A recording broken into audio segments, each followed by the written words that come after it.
Il arriva seul, sans escorte, sans éclat.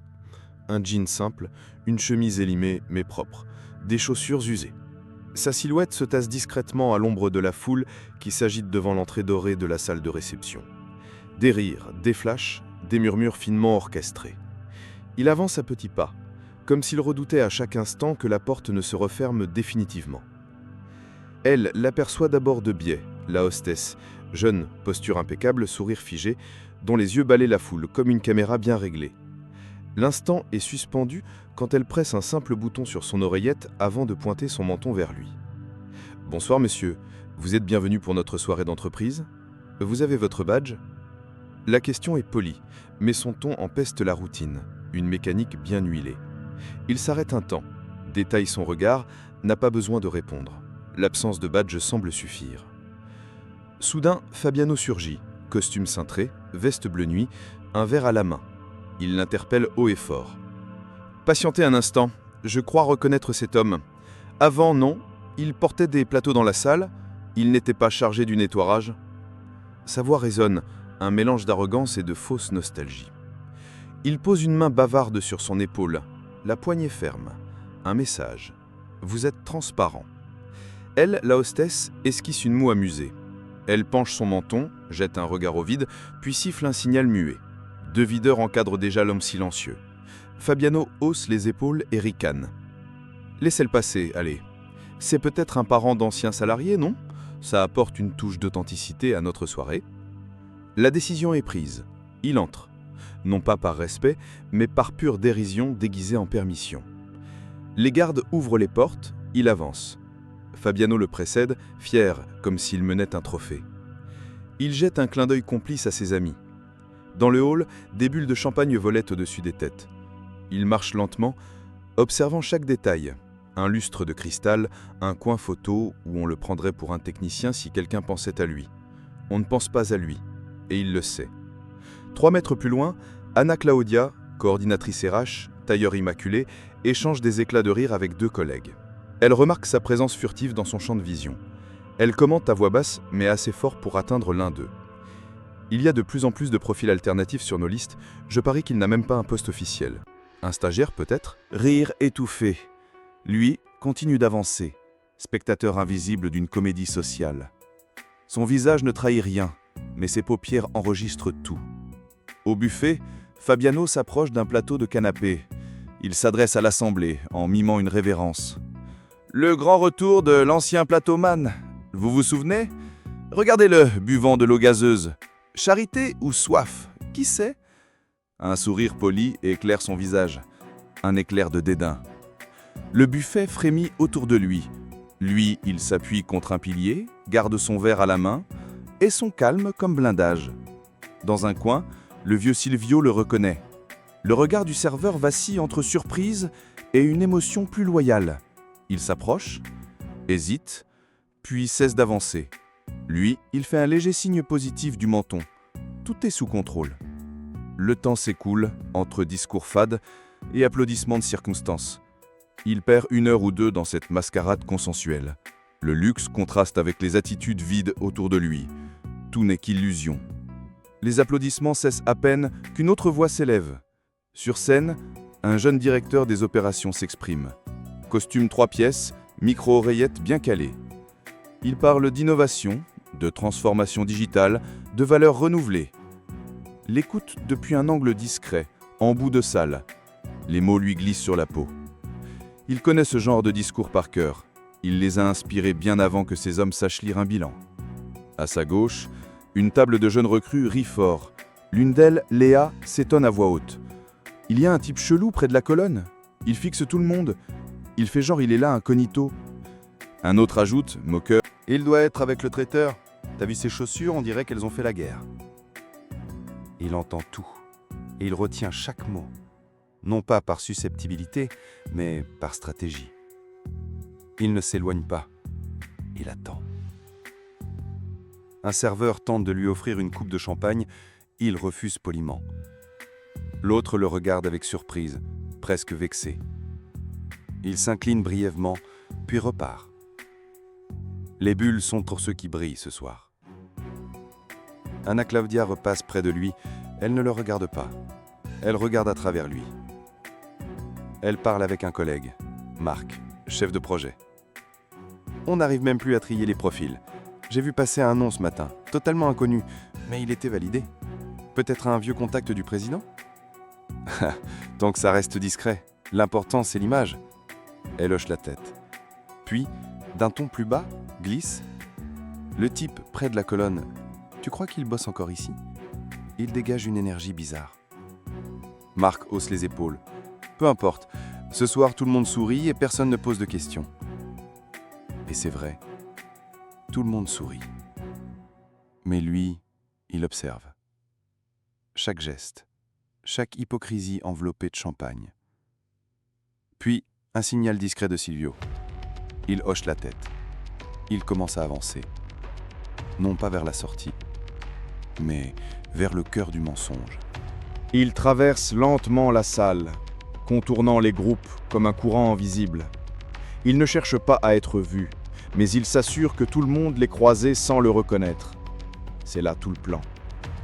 Une musique douce flotte dans l'air, jazz revisité, assez fort pour noyer les murmures indiscrets, mais pas assez pour cacher les jugements dans les regards. En s'approchant du bar, il surprend une conversation entre Fabiano et 2 membres du comité stratégique. Ils parlent de restructuration, d'image publique, de nettoyage symbolique des anciens processus. Fabiano, toujours en vedette, balance. Le fondateur a été un homme de son temps. Il faut savoir tourner la page. Aujourd'hui, c'est l'ère du style et de la stratégie. L'un des hommes rit. C'est clair, on n'a plus besoin de s'encombrer des reliques. On valorise les figures de vitrine. Fabiano boit une gorgée, puis désigne la salle d'un geste vague. Regardez cette foule. C'est nous le nouveau visage de l'entreprise. Il écoute tout cela en silence, tout en prenant un verre d'eau.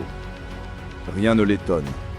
Tout le monde ici est trop occupé à se vendre pour se souvenir de ce qu'ils doivent. Soudain, une jeune chargée de communication, Elisa, s'approche de lui. Elle sourit, polie mais méfiante. « Excusez-moi, vous êtes avec le service logistique? Je dois vérifier les présences pour les publications internes. » Il incline la tête. Pas de réponse immédiate. Puis d'une voix calme, « Je suis ici pour observer. » Elle fronce les sourcils, note quelque chose sur son téléphone, puis s'éloigne, dérangée par son ton. Silvio réapparaît à ses côtés, l'air un peu plus nerveux cette fois. Il parle à voix basse. « J'ai vu la vidéo prête. Ils vont lancer le montage des fondateurs. C'est pour bientôt. Tu veux qu'on intervienne avant ?» Il secoue la tête. « Non, ils doivent voir d'eux-mêmes. Et se voir aussi. » Jusqu'à la dernière seconde. Silvio hésite, puis s'éloigne. Lui reste là, immuable, comme l'ombre de quelque chose que personne ne veut affronter. Pas encore. Le projecteur central s'éteint momentanément, un signe que la soirée approche de son moment formel. Sur l'écran géant, les techniciens effectuent les derniers tests. Une musique plus solennelle prend doucement la place du jazz. Tout le monde comprend, un discours arrive. Anna Claudia rejoint Fabiano au bar. Elle porte une coupe de champagne à moitié pleine, ses talons claquent comme une ponctuation dans le silence. Ils échangent des regards de convenance. Elle murmure « Je viens d'avoir le planning du discours final. C'est le PDG actuel qui parlera au nom de l'entreprise. Aucun mot sur l'ancien fondateur. Il n'est même pas mentionné. » Fabiano sourit, satisfait. Parfait. On a déjà donné assez de crédit au passé. Il est temps que cette entreprise assume sa modernité. Elle ajoute « Tu as vu le type près de la colonne tout à l'heure? Il n'a pas bougé. Il regarde tout. On dirait un chien de garde. » Fabiano répond en ricanant « Peut-être un retraité frustré qui veut sa minute de nostalgie. » Laisse-le regarder. Il comprendra vite qu'il n'a plus sa place ici. Ils trinquent, certains de leur pouvoir, aveuglés par leur propre reflet. Pendant ce temps, lui avance lentement vers le fond de la salle, là où personne ne regarde. Il passe derrière le rideau qui sépare les coulisses de la scène. Personne ne le remarque, ou plutôt personne ne croit devoir le remarquer. Il passe devant un mur couvert de photos anciennes.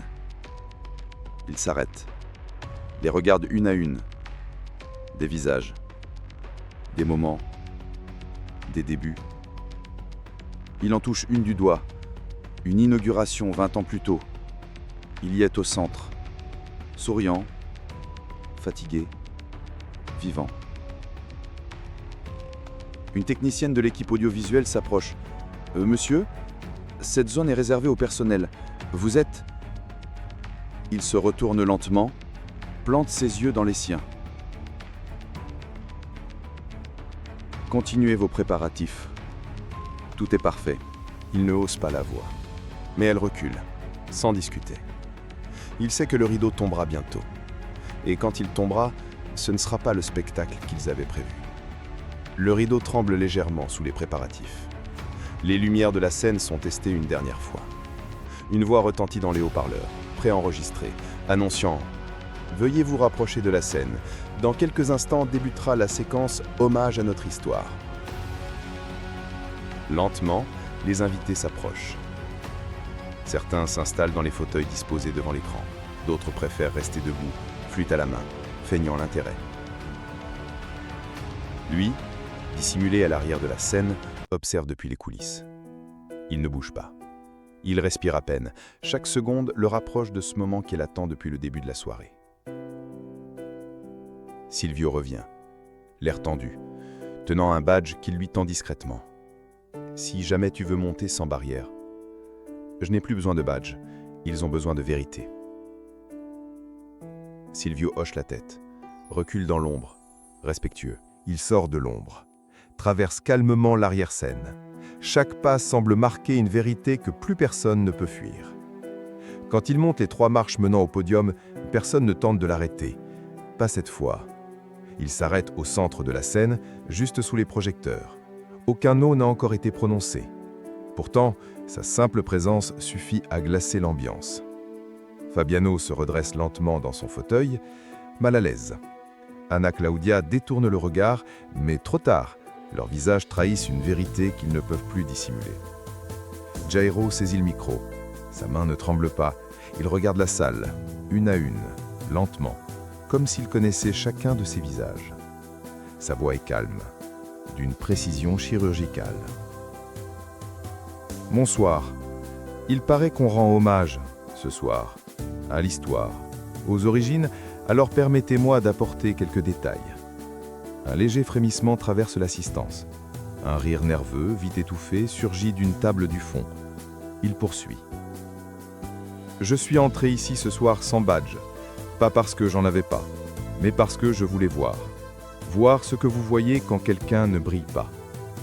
À l'entrée, on m'a demandé si j'étais là pour le service.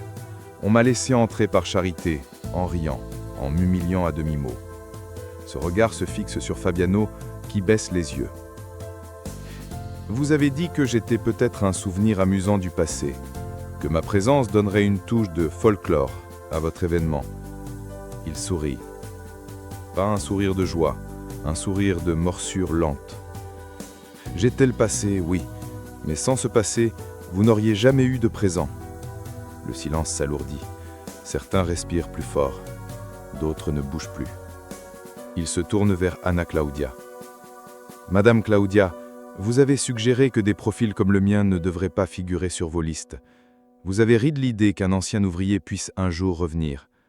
Il s'approche légèrement de l'avant-scène. Ce soir, j'ai vu beaucoup de choses. Des rires qui masquent la peur, des regards qui évitent le miroir. Mais surtout, j'ai vu que vous avez oublié. Vous avez oublié l'odeur de l'huile, le froid des entrepôts, le silence du dimanche soir, quand il fallait compter chaque sou. Il repose le micro un instant, respire profondément.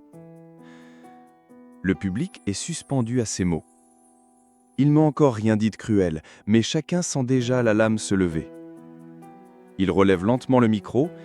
Les lumières n'ont pas bougé, mais l'ambiance a changé. Il n'est plus simplement une silhouette inattendue. Il est devenu le centre de gravité de la pièce. J'ai entendu vos discours, vos rires, vos critiques de couloir. il s'avance encore, réduit la distance avec son public comme s'il voulait que personne ne puisse prétendre ne pas avoir entendu. Vous parlez d'évolution, de stratégie, de nouvelles visions. Mais en vérité, vous avez juste appris à dissimuler le mépris sous des mots anglais et des PowerPoint. Un souffle parcourt la salle. Il fixe Fabiano. Fabiano.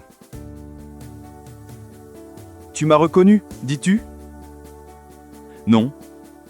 Tu m'as effacé, comme on efface une signature sur un contrat. Tu m'as vu comme un reflet gênant dans une vitrine trop propre. Il marque une pause. Fixe Anna Claudia. Vous avez bâti des murs pour garder les apparences. Moi, j'ai construit des fondations pour que le toit ne vous tombe pas dessus. Un murmure se lève parmi les invités. Quelqu'un essaie d'applaudir pour alléger l'atmosphère, mais personne ne suit.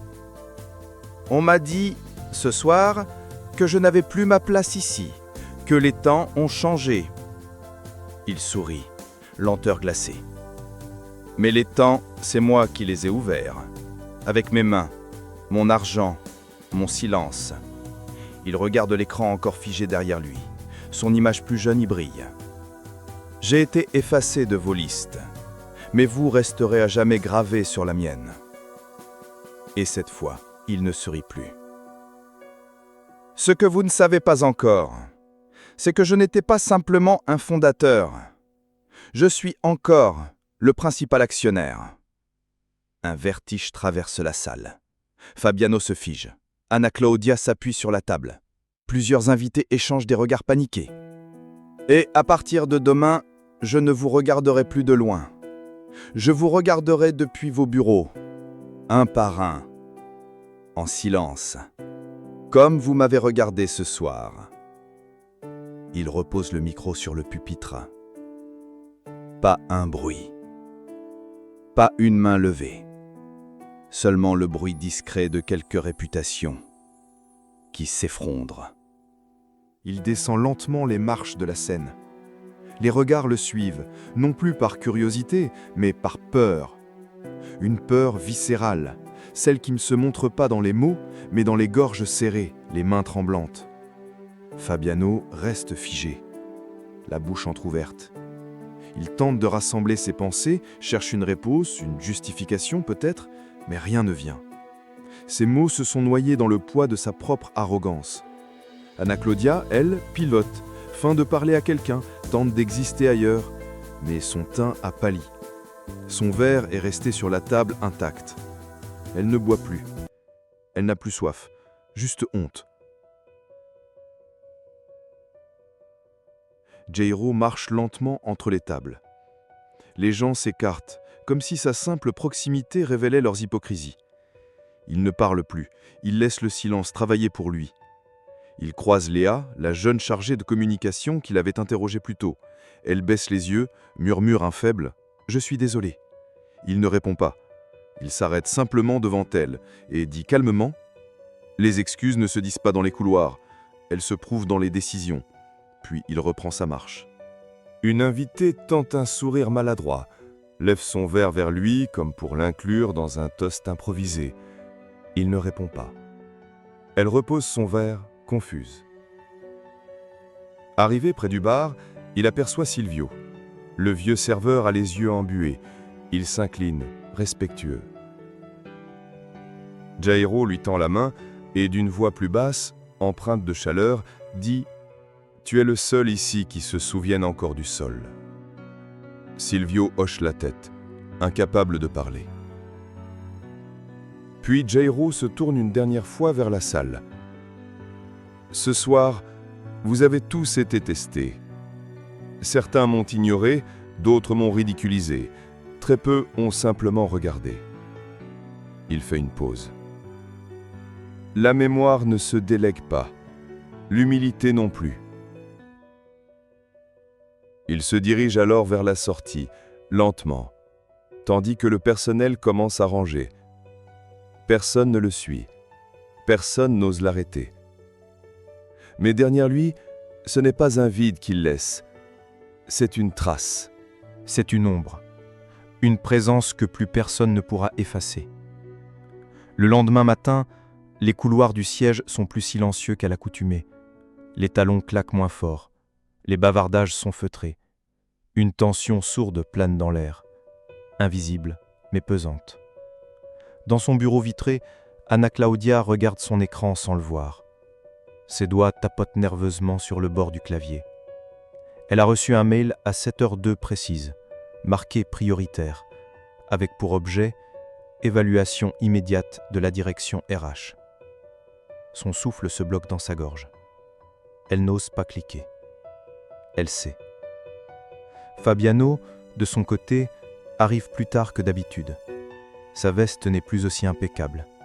Son sourire est resté dans l'ascenseur. Il remarque que certaines portes se ferment lorsqu'il passe, que certains collègues évitent son regard. À son poste de travail, un courrier l'attend. Papier officiel, caché de l'administration générale. Il l'ouvre. Suspension temporaire de fonction. Audit comportemental interne. Il lit 2 fois, 3, puis il rit. Mais ce n'est plus le rire d'hier. C'est un rire sec, nerveux, d'homme qui vacille. Il veut appeler, exiger, mais les noms qu'il aurait appelés hier ne répondent plus. Léa, la chargée de communication, elle a reçu un message différent. Une invitation à un entretien privé avec la présidence. Elle entre, stressée, s'attendant au pire. Mais là, elle retrouve Jairo assis calmement à une table. « Bonjour Léa ». Elle rougit, s'excuse, cherche ses mots. Il l'arrête d'un simple geste. « Ce que je veux savoir, c'est si tu as appris quelque chose hier. Si tu as compris pourquoi tu n'as pas vu. » Elle hoche la tête, sincère. « Oui, je crois que je comprends mieux maintenant. » Il l'observe un instant, puis ajoute « L'erreur n'est pas de ne pas savoir, c'est de ne pas chercher à voir. » Elle acquiesce et comprend qu'elle a encore une place ici, mais à la condition de voir autrement désormais. Pendant ce temps, dans l'ombre, les premières décisions tombent. Les beaux parleurs se taisent. Les arrogants se justifient. Les hypocrites se cherchent des alliés. Mais Jairo, lui, ne parle plus. Il agit. Quelques jours plus tard, le hall de l'entreprise n'a plus le même éclat. Les affiches « Nos valeurs humaines » ont été retirées. Les portraits des leaders du changement ont disparu des écrans. Un communiqué est publié en interne, sobre, sans signature apparente. Il annonce la création d'un nouveau comité de gouvernance, piloté directement par l'actionnaire fondateur. Pas besoin de nommer Jairo, tout le monde a compris. Les rumeurs courent vite. Fabiano a été officiellement remercié pour manquement éthique grave. Anna Claudia a demandé une mise à disponibilité pour raisons personnelles. Aucune de leurs demandes d'explication n'a reçu de réponse. Aucune porte ne s'est rouverte. Dans les ascenseurs, on ne parle plus fort. On choisit les mots. On réfléchit avant de sourire. Un matin, Jairo revient. Pas en costume, pas en star. Il s'assoit au fond d'une salle de réunion où se tient une formation sur l'inclusion et la culture d'entreprise. Il ne dit rien. Il observe. Les formateurs parlent. Les employés écoutent. Mais quand un d'entre eux l'aperçoit, les mots deviennent plus lourds, les regards plus vrais. Jairo ne lève pas la main. Il n'interrompt pas. Il sourit légèrement. Un vrai sourire cette fois. Celui de quelqu'un qui sait qu'il n'a plus besoin de se justifier.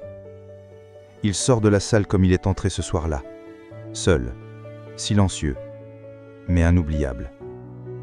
Et ceux qui l'ont ri, effacé, ignoré, n'oublieront jamais ce qu'ils ont vu ce soir-là, car ce n'est pas lui qui a été démasqué, c'est eux.